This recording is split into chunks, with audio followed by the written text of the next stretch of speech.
Section 2.6, Implicit Differentiation, page 1.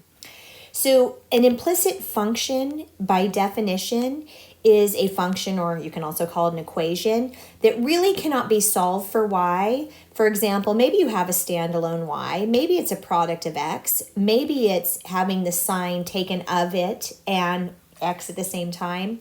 But one of the key ways to identify an implicit function is it usually does not pass the vertical line test.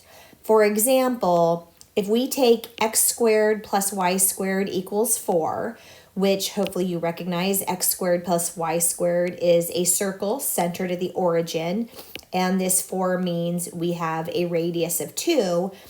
That means for some x value, like maybe this is x is 1, I'm going to have an output at the top of the circle, and I'm going to have an output at the bottom of the circle. So this vertical line goes through the graph in more than one location. I hit the circle twice in this particular case, and that's why I was saying I have multiple outputs, a positive y value and a negative y value. So what happens, each of these points are going to have different tangent lines, right? A derivative is just the slope of the tangent line, where I have a negative tangent line for that x value, but I have a positive tangent line for this x value. So the traditional steps we've used don't necessarily work. So what's going to happen in terms of implicit differentiation as a process? We're going to use this when the x's and y's are intermingled in the problem. But specifically, we're going to think of y as a function of x, and you'll see that in detail in a moment. So what will happen is we're just going to differentiate every side, or in this case, both sides of the equation specific to the variable x. But when it comes to the variable y, because we're thinking of it as a function of x, technically you're using the chain rule that we learned in section 2.5. And then once we've taken all the derivative of both sides and the parts, we're going to have a y prime or a dy dx, and we're going to solve for that term. So to help the understanding, I want to start with a problem where it actually is possible to solve for y. Generally you can't, and even on some problems where you could solve for y, it might actually be harder to solve.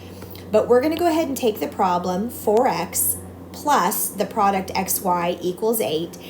And what we're going to do is first solve for y. Like I said, usually not possible, or it just makes the problem too crazy. And then we're going to take a derivative so we know what the true answer is. So I'm going to subtract the 4x off to both sides to get the xy alone.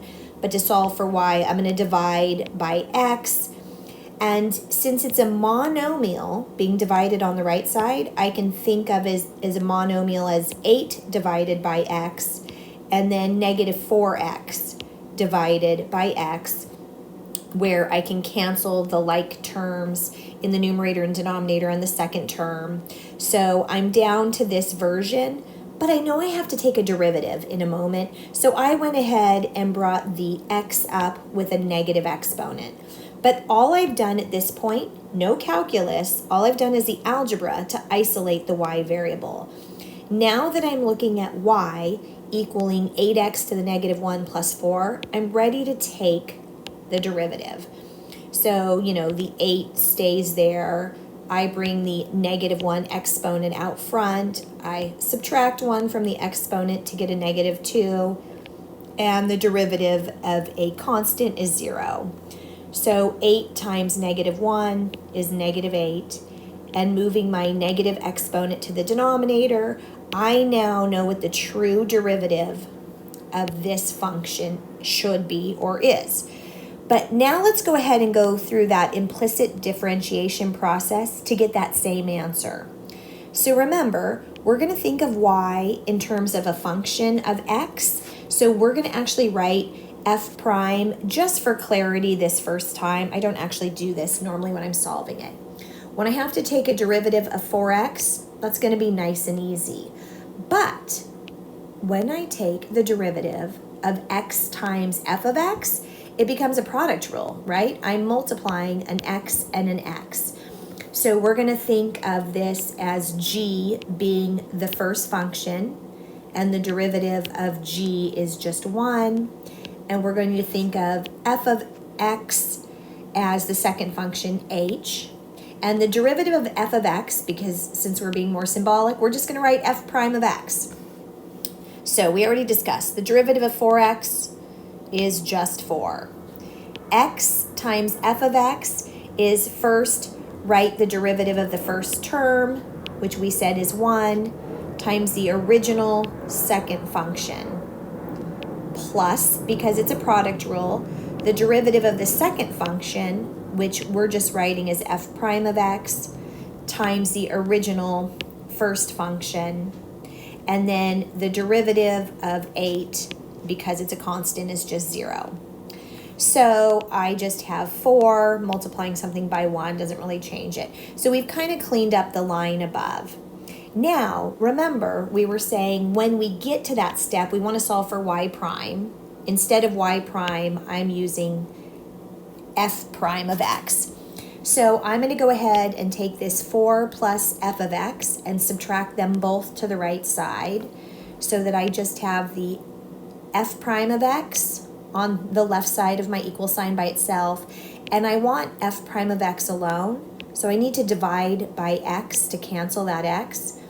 So again, I'm dividing the right side by a monomial where I can write negative 4 over x and negative f prime of x over x. So cleaning that line up, we have this. Now that is my answer, right? F prime of x is y prime. This answer does not look like this answer, but remember, I also have f of x here, and that seems a little confusing. If we were using f prime of x in place of y prime, that also means we're using f of x in place of y. So even though this is my answer, I don't want y on this side. Up above, or actually over on the left side, we had solved for y. We had found that y equaled 8 times x to the negative 1 minus 4. So I'm going to take this y value and I'm going to substitute the binomial it is in that spot. And again, it's a monomial in the denominator, so I can do my minus 8 x to the negative 1 over x, and I have a minus times negative 4, so I'm going to change that to a plus, and 4 over x. So my negative 4 over x and my positive 4 over x add to 0, leaving me just the minus 8x to the negative 1. But that x to the negative 1 is going to come to the denominator, and x times x is x squared.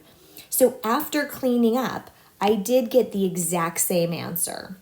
So this was kind of to show you that connection, but now in the next pages, we'll go ahead and solve problems straight through.